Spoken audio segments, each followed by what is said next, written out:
Canva Affinity tutorial, how to use Canva Affinity for design. So basically a guide on how to start up with Affinity, of course, if you want to use it.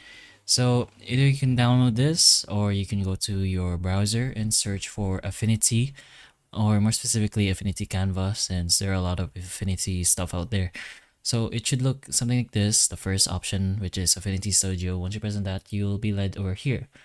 You can get Affinity if you want, but you can directly sign up for free. So go ahead and press on that.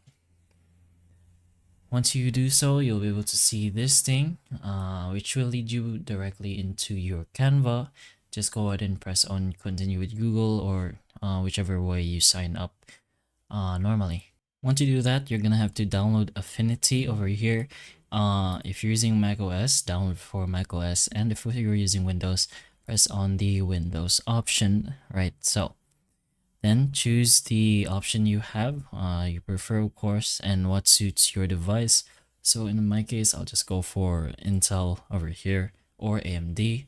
Then it's gonna show a download over here. Just go ahead and wait for that, of course, so you can start up the program. Once it's done, just go ahead and open it up as so. Press and open the file, and the installation process should begin if we wait, of course. So it's gonna look a bit something like this. You can press launch when ready if you want, but just go ahead and press on install. So it's gonna do all this. So what you're gonna have to do for now is just wait.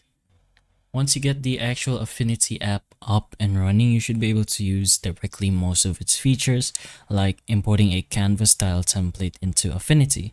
So most Canva templates will include files like AF design, AF photo, AF pub, depending on what kind of design you're going for.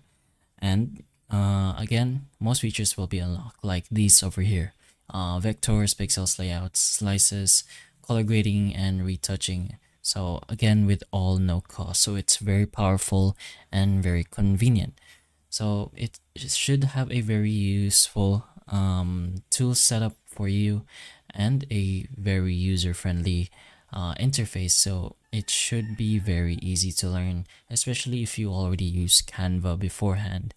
But even though it's technically somewhat the same as Canva, whatever file you produce will most likely be better if you rather create it in Canva.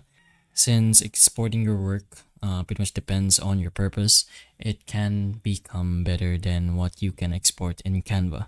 Like the doing prints or templates for selling pretty much depends on you. But it's not something you should go against with Canva, since many designers does use Canva plus Affinity together.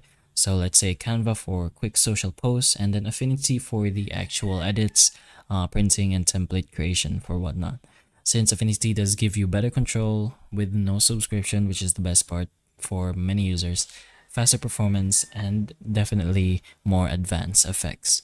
So you can learn more about what Affinity can do in their official websites, and definitely better to explore the app and program yourself. But hopefully the information of this video can help you, and if it can, please like and subscribe for more videos like this, and that's all.